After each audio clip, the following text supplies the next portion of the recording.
नमस्कार. प्राध्यापक डॉक्टर सुरेश मेणे लिखित मनाचे श्लोक अध्यात्माची पाऊलवाट ह्या पुस्तकाचे क्रमशः वाचन. आजचा भाग. स्वरूपी उदेला अहंकार राहो, तेणे सर्व आच्छादिले व्योम पाहो. दिशा पाहता ते निशा वाढता है, विवेके विचारे विवंचूनि पाहे. या श्लोकामध्ये समर्थ अहंकार निर्माण झाला की त्याचे काय परिणाम होतात हे वर्णन करून सांगतात. आत्तापर्यंत अनेक वेळा समर्थांनी अहंकारावर भाष्य केले आहे. समर्थांच्या दृष्टीने माणसाचा सर्वात मोठा शत्रू म्हणजे अहंकार होय. आपणही थोडा विचार केला तर आपल्या लक्षात येईल की अहंकार हाच सर्व अधोगतीचा मूळ पाया आहे. अहंकारामुळे मीपणाची भावना वाढीला लागते. इतरांना तो तुच्छ लेखतो. मीपणाच्या भावनेने माणूस फक्त स्वतःचाच विचार करतो. इतरे जन तुच्छ असल्याने तो त्यांचा विचार करीत नाही. या मीपणातूनच तो मी देहाकडे वळतो.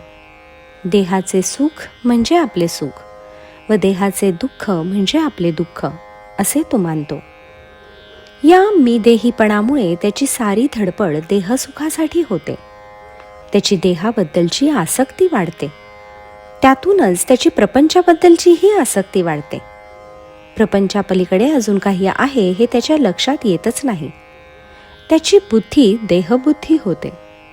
त्याचे शरीर, त्याचे मन व त्याचा आत्मा या सगळ्यांवरच अहंकाराचे सावट येते. अहंकाराचा पडदा एकदा डोळ्यासमोर आला की त्याला त्या पलीकडचे काहीच दिसत नाही. जसे एखाद्या वेळेस दाट धुके दिसत असते, त्यावेळेस पलीकडे काहीतरी असते, पण दाट धुक्यामुळे आपल्याला ते दिसू शकत नाही. यासाठीच समर्थ म्हणतात, स्वरूपी उदेला अहंकार राहो, तेणे सर्व आच्छा दिले व्योम पाहो. अहंकार एकदा शरीरात निर्माण झाला की तो देह, आत्मा, मन या आकाशाला व्यापून टाकतो, झाकून टाकतो. ग्रहणामध्ये जसं राहू सूर्याला झाकून टाकतो, तसंच हा अहंकार ज्ञानाच्या सूर्याला झाकून टाकतो व दशदिशांना अंधारच अंधार दाटतो. याचाच अर्थ ज्ञानाची सर्व कवाडे बंद होतात. त्यामुळे ज्ञानाचा प्रकाश या अहंकाराच्या अज्ञानावर पडतच नाही. त्यामुळे सर्व बाजूनी अंधार होतो व तो या देहाला व्यापून टाकतो.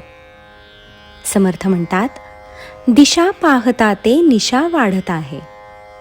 अशा या अहंकाराच्या घनदाट अंधकारातून बाहेर येण्याचा मार्ग समर्थ 4थ्या चरणात सांगतात. तो मार्ग म्हणजे विवेकाची व विचाराची कास धरावी.